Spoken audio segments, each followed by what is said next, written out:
Well, thank you very much, Richard, for the introduction, and welcome to the talk. I should say this is very much a extract from the thesis of my doctorate. So I've extracted a few themes, and I hope it all makes sense. The first thing to suggest or clarify is why I've called this talk Boom Boom, and it's a play on the typical idea of boom-bust that so many economies seem to suffer today, and the UK economy is no exception. And I hope by the end of the talk you'll understand why Singapore has avoided the boom-bust cycle and is now, having started in 1965 when it became independent, with GDP per capita on a par with Jamaica. It now has a GDP per capita in excess of the UK, in excess of the USA.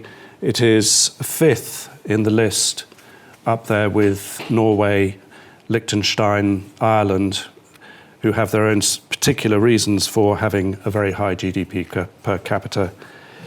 But over the 60 or 70 years since independence, it has had consistently high economic growth. Whether that's a good thing or not is not for today's debate. It has had low unemployment, and it has really developed enormously. It was very much a second fiddle to Hong Kong back in the 1960s. Richard's already explained that I grew up in Hong Kong, and that was really the focus of my first foray into, this field, if you like. But as I learnt more about Hong Kong's economy and political setup, a lot of it seemed quite accidental. Hong Kong itself has been an enormously successful economy over the last 70-odd years, becoming one of the global cities and a big financial centre of trade. Yes, so the Singapore story is a much more deliberate journey, and I'll explain a bit more about that as we go along.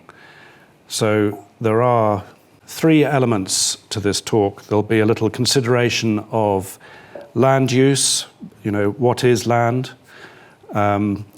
Secondly, a bit of history of Singapore, why Singapore is interesting, and I've spoken a little more about that already. And the third element, I'm afraid we're going to talk a bit about public revenue, or taxation as it's more commonly called. So to begin, we all know what land is. For economists, land includes the oceans, the rivers, the air, up to the biosphere, all minerals in the ground, everything that we can use for the creation of wealth. So what do we mean by ownership of land as opposed to ownership of use rights? That's the first aspect of land use I'm going to consider.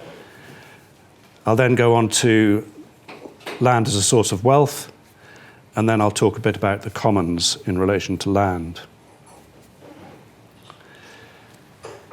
So there's been a long debate over millennia about whether it's possible to own land, and an alternative way of thinking about this is that while it's not possible to own land in perpetuity, it is possible to negotiate the use rights for land from the governing authority of any particular nation. And I think Thomas Jefferson, one of the founding fathers of the United States, put this well. He said, "The earth belongs in usufruct to the living." What did he mean by usufruct? It is the right to use another's property and retain the fruits or profit. Which begs a number of questions. First of all, The right to use another's property, whose property are we talking about? I would argue that the land, the resources of the land belong to us all, and therefore it's part of the commons. That's the another's property that Jefferson was talking about. Whether we ascribe a deity to that is up to you. And having negotiated with the governing authority of a nation the use rights, then you have an obligation to that governing authority, that nation, for its use. Jefferson also says it's for the living, and I think that's important. You could take the living in two ways. First of all people who are alive today, but also to be used to sustain our livelihood, our living, if you like. So I think that tells us quite a bit about what land is for. Of course, in pre-modern times, there was plenty of land, very much smaller populations. There was no need to define ownership. People lived in communities. There might have been a headman or woman, and things were arranged communally. People often lived together, ate together, certainly shared the resources that were available to them. Feudalism came in across most of Europe, and a different structure of organization with a more established authority, a king, maybe a religious authority, and everybody owed service to that and was granted use rights for land as a result of that hierarchy. Then at some point in maybe the 16th, 15th century, there was a change in opinion. The Enlightenment philosophers were beginning to think about ownership, and John Locke in particular is acknowledged or accused of having defined private property. We should remember the derivation of the word private, Latin privare, to deprive. Anyway, he said we have possession of our own selves. We own ourselves, if you like. We have property in ourselves. And he went on to say, and therefore, whatever we turn our hand to, our labor, should also be ours. That's how he defined this idea of private property. It should be noted that most people who quote Locke decline or forget to say that he acknowledged that while anything that you labor with can become yours, he made a couple of provisos. The first was, as long as there is enough left in common for others. And secondly, if you don't use it constructively, for a purpose, if you have too much, you should give it up to others. So he was quite clear about that. So moving on to this bundle of rights that I've mentioned, what we should think about having a right to. This is a quote from C.B. Macpherson, who wrote a book in 1978 on property, a Canadian philosopher. He said, the change in common usage to treating property as the things themselves came with the spread of the full capitalist market economy. The replacement of the old limited rights in land and other valuable things by virtually unlimited rights. I would suggest that, as I said already, that property ownership cannot be absolute. There is what Professor Ben Davey calls the plurality of rights. It's all very well to have your own home, with a garden perhaps, but if you exclude the postman from walking across your front drive, that it's not much use. So there has to be access for certain people. The fireman, if your house starts burning, if you have a long drive, you'd want the fireman to enter your property. So it's not really practical to have exclusive ownership. And there has to be some public space for that fire engine to come down the roads from the town to help you out when you need that help. So it's better to think of land as a common resource. Of course, there has to be security of tenure if you want to use it for any purpose. But we have to recognize a sort of combination of rights over the use of land. During this Enlightenment period, there was a move towards the idea of liberalism, very much the concept of, as I've said, possession of our own person, but also the move away from thinking about authority in absolute terms as an absolute monarch, telling everybody what to do, the Leviathan, towards a sense of the individual having some authority in himself and to develop their capacity to lead a full life. And this is reflected in the idea in law that we have reason, we can make judgment of others, for example, through trial by jury. These ideas of liberalism became established, and I think this is really where this mix or this move from thinking of ownership of land from a bundle of use rights over land towards ownership of the thing itself really got in the way. So Macpherson again says, the central problem of liberal democratic theory may be stated as the difficulty of reconciling the liberal property right with that equal effective right of all individuals to use and develop their capacities, which is the essential ethical principle of liberal democracy. The difficulty is great.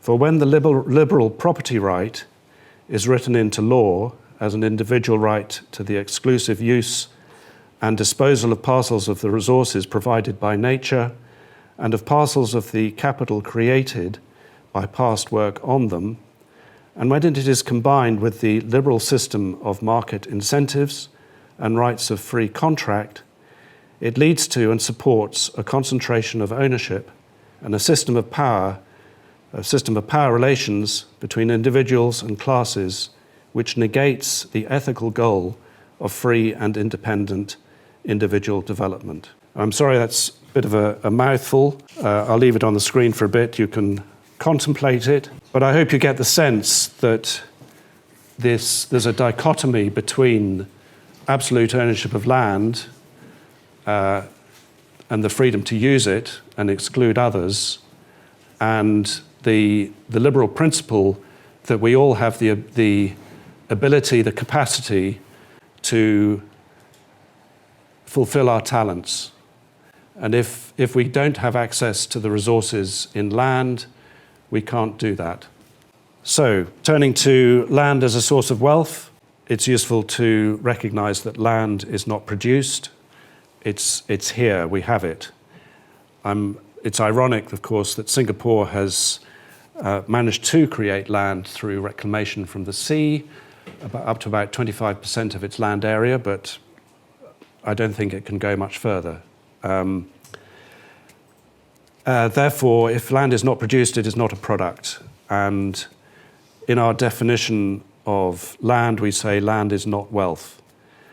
Wealth, being a product, is produced by work on and with and/or with land. So in economics, we make that distinction between land as a resource and the wealth that we produce through our work on land, with or without the aid of capital, which is wealth used to produce more wealth. If therefore land is not wealth, how does it have any value? and we know it has value. Look around, different pieces of land have widely varying values. Its value derives from the people who work in and on land around us. When communities come together and work collectively, the value of land increases rapidly. So the value of land is derived from the community. It's important to bear that in mind. It's important to have security of tenure, as I've pointed out, so that wealth can be created, but the wealth that is created, at least part of it, belongs to the community. We make improvements to land. We invest in buildings, infrastructure, whether it's public or private investment, and that is a product, the improvement.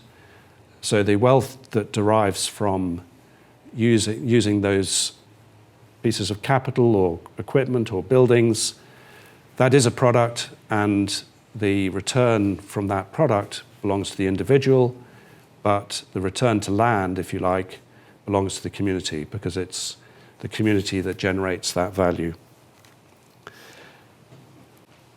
And I would argue that value that is generated by all of us when we come together in a community is what we should recognize as a common resource. That is part of the commons. I've pointed out that in pre-modern society, there was no real need to have this discussion, but in a fully trading modern economy, we need to think about what is today's commons. How do we ensure access to the commons for all? It's not going to be as it was, going out into the wilderness and claiming a piece of land and using it. We have to think about it in a different way, and that's the reason why I think Singapore is an interesting case. I'll also talk a bit later about equal rights to the commons versus joint rights, but briefly, equal rights might exist in something, a cooperative society. We're all familiar with John Lewis.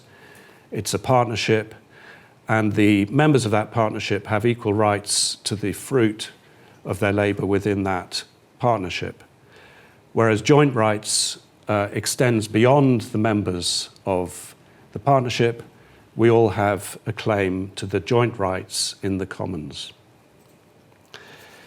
So, moving on to Singapore. First of all, it has a unique location. That helps if you're going to generate wealth. It's at the bottom tip of Malaysia, at the bottom of the Straits of Malacca. It's a major shipping route, and it's on the map on the left. It's one of the key interchange points for global shipping. This was recognized over time, and particularly in the transition from the 19th to the 20th century. For example, when oil became the source of energy for a modern economy, the British, who were the colonial government at the time, decided they would develop oil refining as an industry in Singapore. And it's still one of the largest refinery places, if you like, where oil is refined in the world today, which you wouldn't necessarily think about.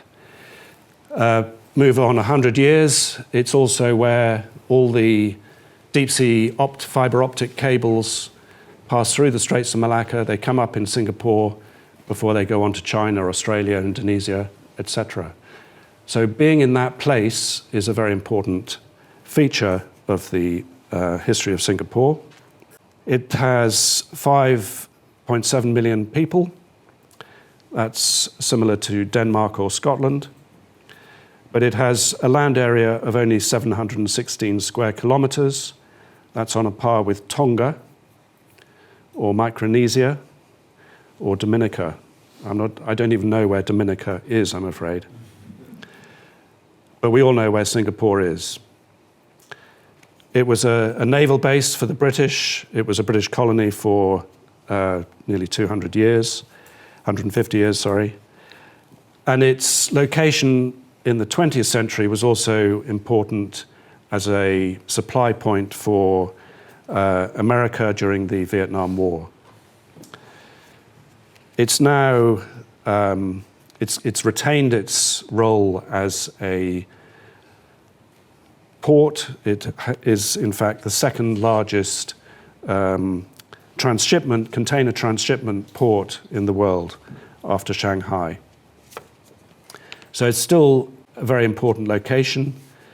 And two people feature in its history, which I will talk briefly about. Just setting the scene, Singapore has always been strategic, but not always significant.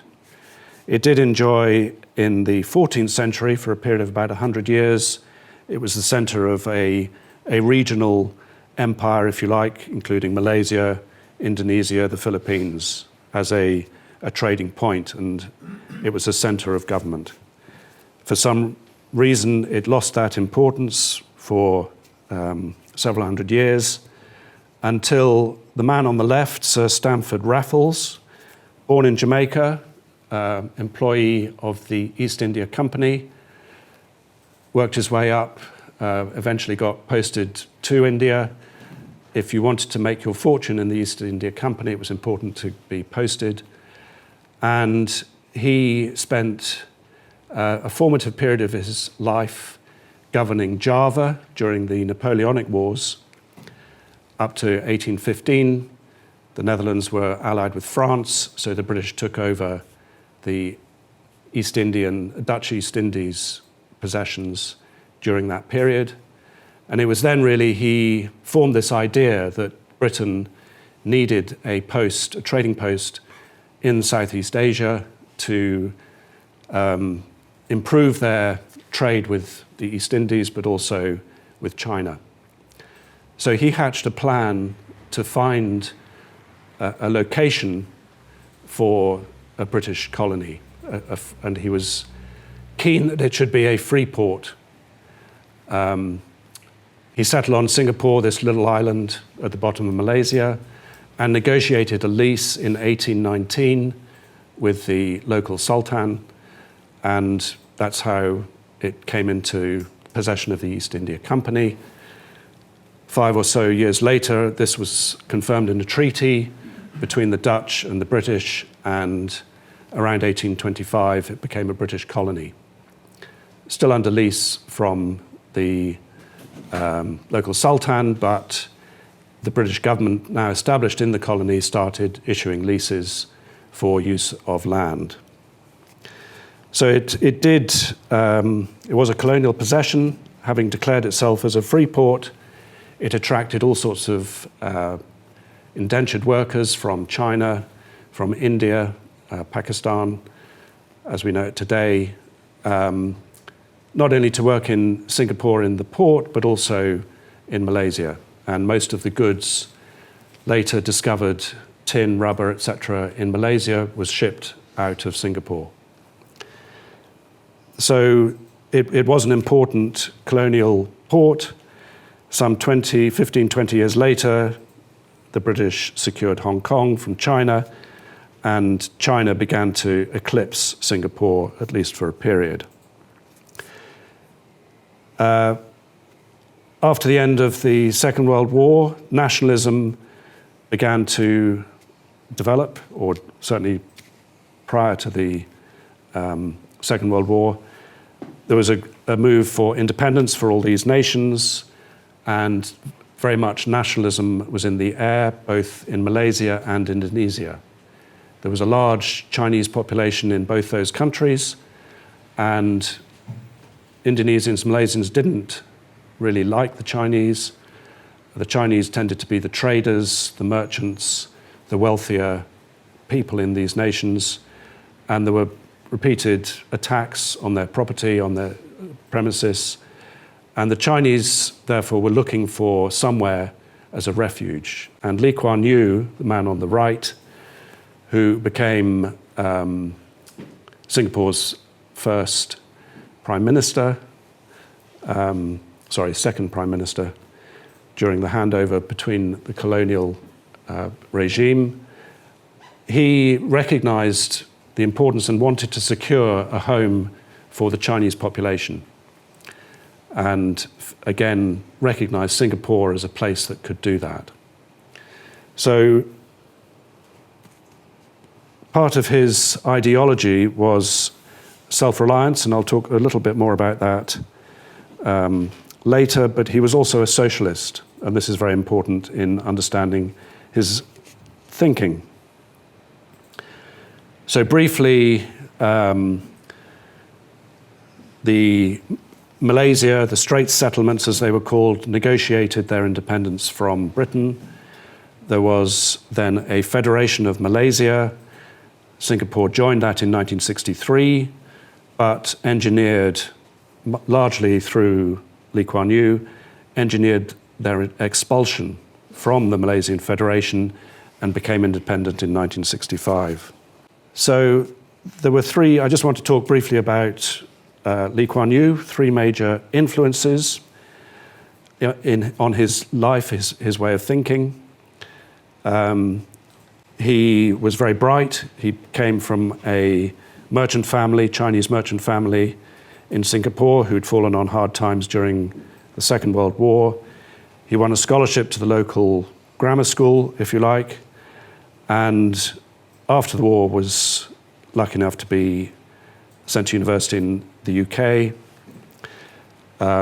First of all at the LSE, London School of Economics, and then went on to Cambridge to study law. It's interesting that in the founding document of Singapore, he writes that Singapore is founded upon the principles of liberty and justice, and ever seeking the welfare and happiness of her people. And the first man I've put up as one of his major influences, Harold Lasky, professor at the LSE, longtime member of the Labour Party, a socialist. Lee Kuan Yew acknowledges this influence in his autobiography, attended Lasky's lectures at the LSE. And this was no doubt where he picked up his socialist ideas. Just to give you a flavour of Lasky's way of thinking, he wrote, "We have somehow to reconcile the interest of the individual with that of the community." So that's very much speaking to the earlier theme of the commons that I have mentioned. I'll come back to Eric Larange and Albert Winsemius, but just a bit more on Lasky. He also wrote, "I have spoken of a common civic minimum, but I do not conceive that this minimum is the same for all. There is nothing inherently wrong in the notion of private prosperity." Also, the central issue of the generation was to discover a concept of property which satisfied the moral sense of men. You'll remember that William Beveridge was a major figure in UK politics. He wrote the seminal report on national insurance, now known as the Beveridge Report, to address the five major problems as he saw it in society. And so this idea of a moral dimension to how life should be organized was very much in the air at the time. So this is after the Second World War, when Lee Kuan Yew was being educated in England. He also said that minimum claim is universal.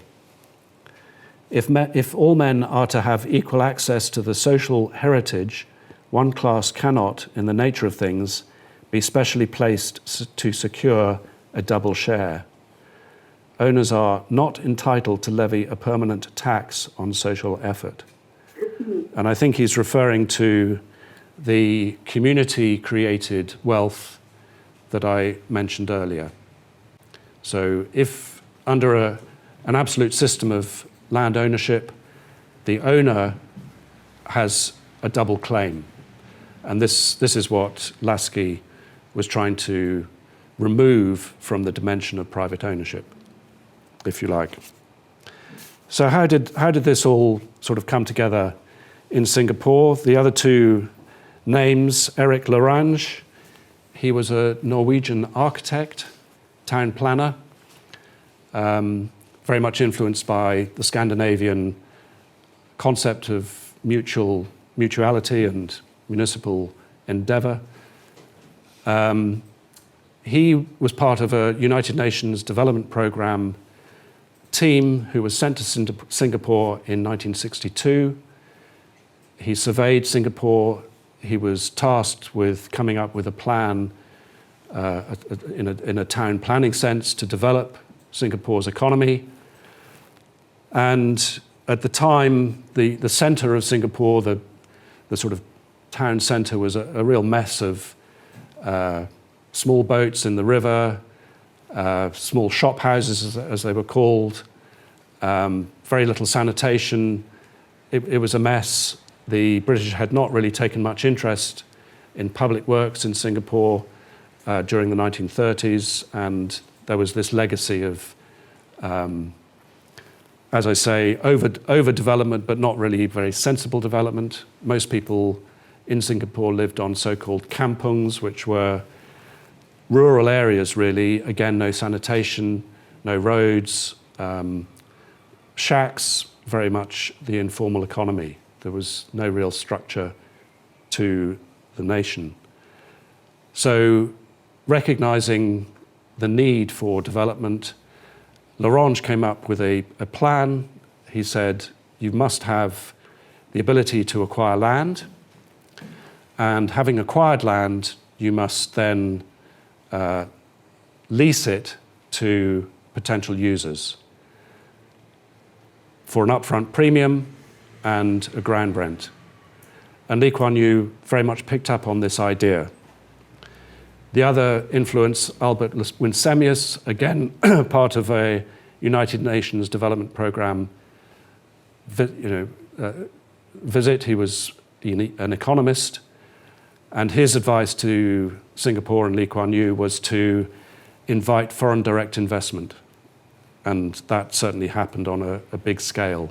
Singapore became a centre for international, multinational companies to have their headquarters, their factories, and export goods back to the West, but also within the region. But I think for this talk, the influence of Lorange is particularly pertinent. And Lee Kuan Yew was determined that any uplift in value after development would be captured by the state. So he passed a number of bills that ensured this, and the most important was the 1966 Land Acquisition Act, which meant that land could be acquired for any public purpose at existing use value with no legal challenge. Any compensation arrangements were to be decided by a tribunal. So this was what he said. At the second reading of this bill in 1964, it was eventually passed in 1966, he said, I stated two broad principles which would guide the government in amending legislation on the acquisition of land. Namely, first, that no private landowner should benefit from development which had taken place at public expense. And secondly, that the price paid on the acquisition for public purpose should not be higher than what the land would have been worth had the government not contemplated development generally in the area.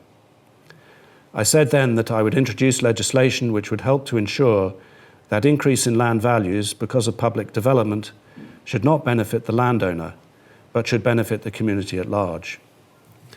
So that was very much part of his policy in relation to land, and Singapore government inherited quite a bit of land from the colonial government, but you can see that from 1960, the acquisition of land accelerated rapidly up to 90% now in public ownership.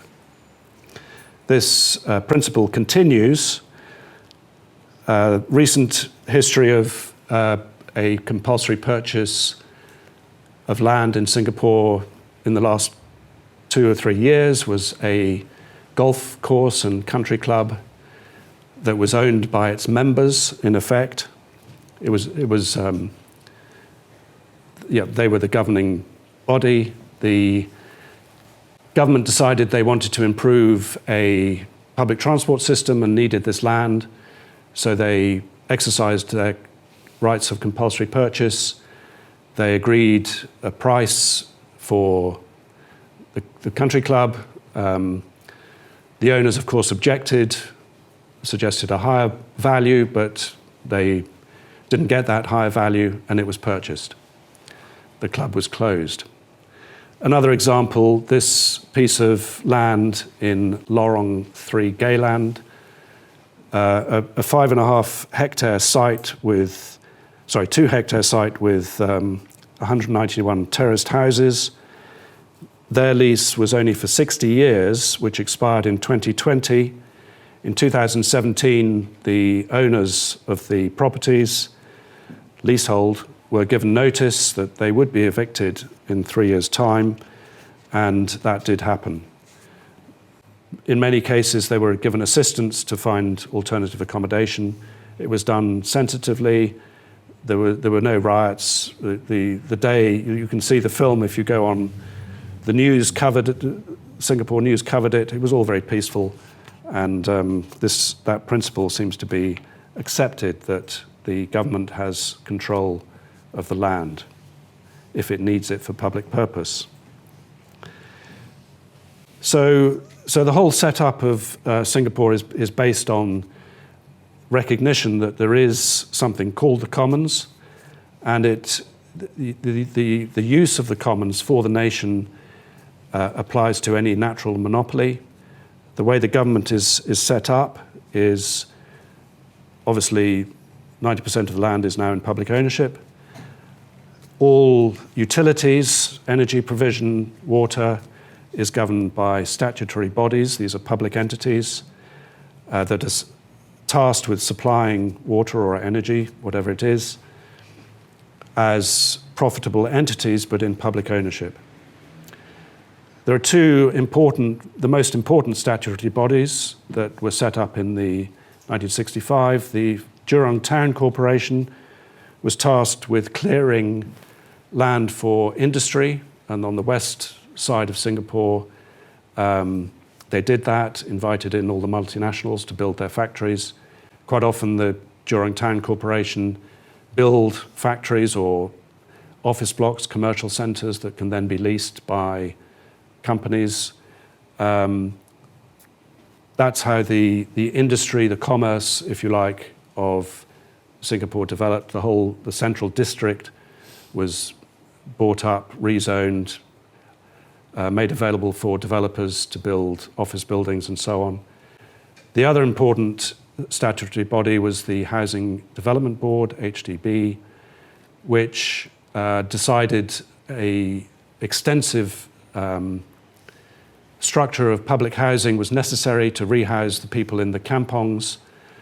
They bought up all the kampongs, they developed transport system, roads, sewage, etc., and built public housing on a grand scale. The difference in Singapore is that individuals can purchase one of these apartments on a fixed-term 99-year lease rather than being tenants of the public body. This was useful in the sense that it helped finance the construction of the buildings, but it also gave people a sense of place, and Lee Kuan Yew was very insistent on people having a sense of place. There were a number of public bodies that the colonial government passed on, the post office, for example, the naval port. These were taken over in the main by a holding company, government-owned holding company called Temasek, and they continue to operate, create and have ownership of at least part of these companies. So, for example, DSB, Development Bank of Singapore, or should be DBS, sorry. Singtel, the old post office, that's Singapore Telephone, still majority owned by the Singapore government. Singapore Airlines, still majority owned. Changi Airport, 100% owned as a corporatized entity. Mapletree Property Development Company, the PSA, Port of Singapore Authority, now also a corporate entity with holdings in ports all around the world. The pattern seemed to be to found these companies, retain some element of public ownership. Once they were serving the Singapore people, they could expand, they could purchase assets in other countries. There's also something called the Government Investment Corporation, now with assets of US dollars 770 billion. Temasek has assets of 492 US dollars. And this is, you'll understand why I'm talking about this. Next time you go through Heathrow Airport, bear in mind that the GIC own 11% of Heathrow. So if you buy a coffee, a part of the profit included in the coffee, or perhaps the rent for the operator, will be paying for public services in Singapore. So we turn now to public revenue. This is a standard sort of list of operating taxes in Singapore. I hope you can read that. You don't need to look at the detail. There are three important figures. First of all, the total operating revenue is 75 billion. The next important detail is there is a line called Net Investment Returns Contribution, NIRC, 14.7 billion. This is Singapore dollars. And then at the bottom, I've added those two, the operating revenue of 75 and NIRC of 14, to give a total operating revenue, including an NIRC of 90 billion. You don't need to worry about too much of the rest of that. This breaks it down in a little more detail, and this is revenue from land rent or other property income. And the two significant figures here are investment income and interest, 16 billion. This, of course, is investment income from the holding companies that are mentioned in the Sovereign Wealth Fund, so Temasek and GIC. The next one, capital receipts. 99% of capital receipts are land sales. So remember the public purchase of land and then offering it back under leasehold with a premium. This is the source of capital receipts, 15 billion. Just to explain from the last slide, net investment return contribution, that is originally the net return, and Parliament dictated that only 50% of the net return on these investments could go into the operating budget. So in fact, the total return, capital gains, all the capital receipts, 100% of the investment income is a larger number. So in 2017, the actual public revenue, if you add up all investment income, all capital receipts, the total is 107 billion. I don't think I put that figure on there. But if you do the calculation, if you include all of these numbers, you come up with 56 billion, which is actually 52% of 107 billion.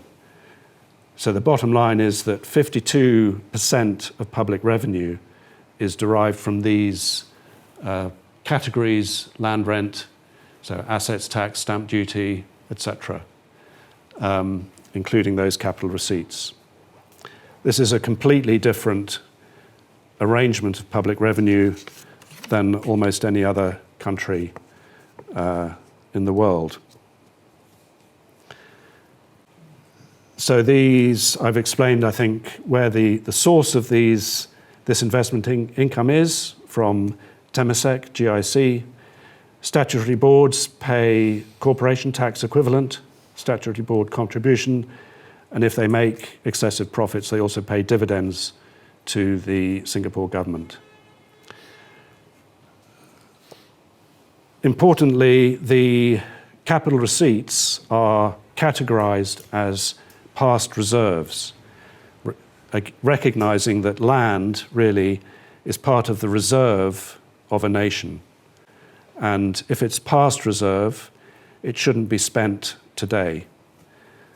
That's enshrined in the law.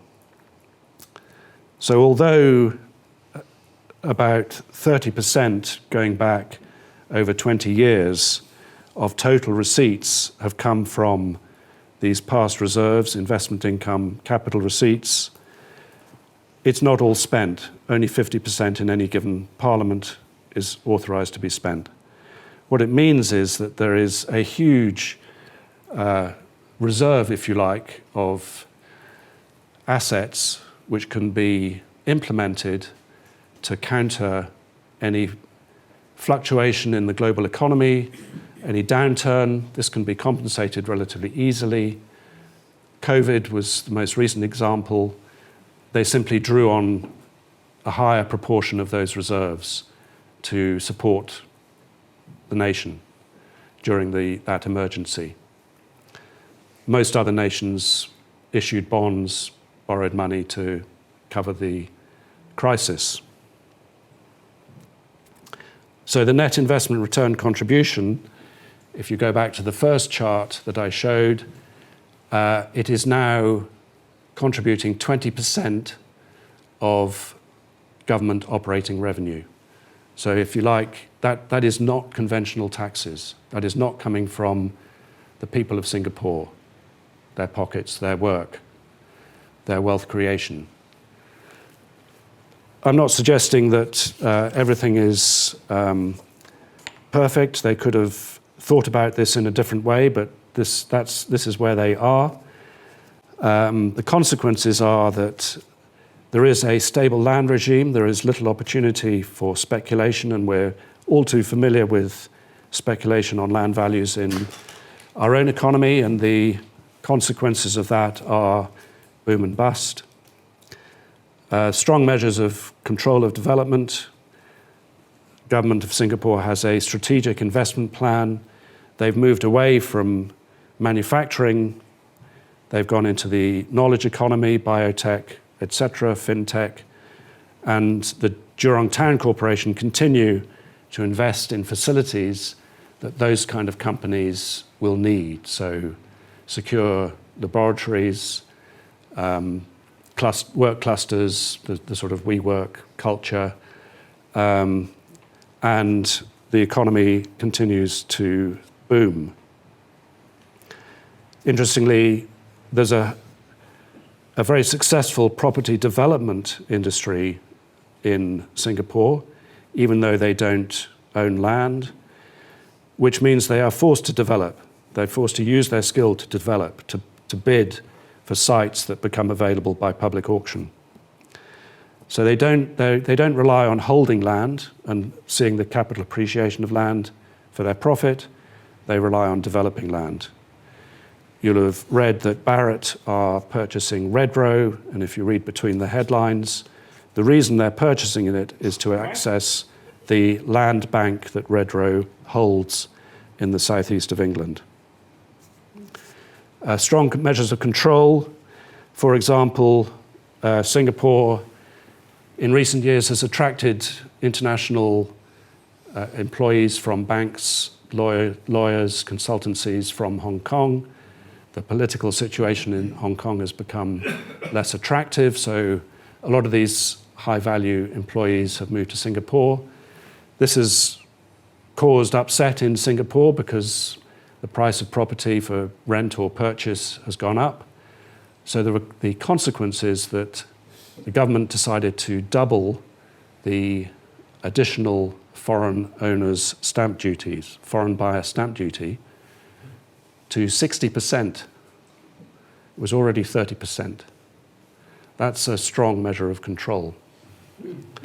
So, coming back to my theme, has Singapore discovered a way to balance the interest of the individual with that of the community? I would say it has. The net investment return contribution, the collective value that is generated by everybody who lives and works in Singapore, has created a growing national income, and it is shared with all. So it goes into the operating budget. It's used for public services. How has it been achieved? Well, it's been achieved by this application of conditional use rights. This is a quote from Gavin Kerr, who wrote a book, Property Owning Democracy, 2017. And he talks about a division of rights of private ownership into two distinct kinds. First, minimally conditional rights of private ownership which apply in respect of what I call privately created property. And second, strongly conditional rights of private ownership which apply in respect of property that is not created by applications of labour and capital, namely land. So I would argue that Singapore's land regime goes a long way in applying strong conditionality on the ownership of land. Just a few caveats. I suggested that there's a bit more attention or thought could have been given to the design of the leasehold system. There is the apartments built by the Housing Development Board were sold on 99-year fixed terms, and the value of those leases is beginning to fall. So the government is coming under pressure to do something about that. They were bought on the idea that asset values rise. Of course, if you have diminishing rights over a particular asset, the value will fall. It'll be interesting to see how they tackle that issue. I have written a paper on it, and who knows whether anyone in government will read it. There is a residue, 10% of land is still in private ownership, and you could argue that some additional conditionality could be applied to so-called landed or freehold titles. These are the most valuable plots of land in Singapore. You'll remember the film Crazy Rich Asians, which featured one or two of the properties. One could apply an annual tax on the value of those freehold properties to reduce some of that inequality. And Singapore is a highly unequal society, partly for this reason. Something else that you might be concerned about is treatment of foreign workers. I've mentioned the high-class, high-value foreign workers, but there is a large body of people contracted to work in Singapore from less developed economies, India, Sri Lanka, Pakistan, Myanmar. Unfortunately, they do not enjoy the same rights as Singapore citizens. They're there strictly under contract. If they misbehave, they're returned to their home countries. One could say that there are abuses of human rights for these people, which make up 25% of the population, 37% of the workforce. One way to tackle that might be to offer a path to citizenship for these foreign workers. And the state could frankly do more to share that collectively created wealth to reduce inequality. I mean, they've got this burgeoning public asset in the GIC and Temasek, and they're frankly quite measly in distributing it, using it for public purposes. Finally, perhaps allow a little more critical debate. In the early years of Lee Kuan Yew's rule, The freedom of the press, for example, was severely restricted. Most significant media were taken into public ownership. He tried, as far as possible, to ban independent journalism. Famously had an argument with The Economist, and The Economist simply withdrew, refused to supply their newspaper to Singaporean outlets. But it didn't stop people getting them posted in from other places. So one could argue that there is a need to open up, become more confident in the regime that has been created, and allow a little more public debate. So thank you very much for your attention. I'm afraid I've gone over my time, but I think we're going to have a short break.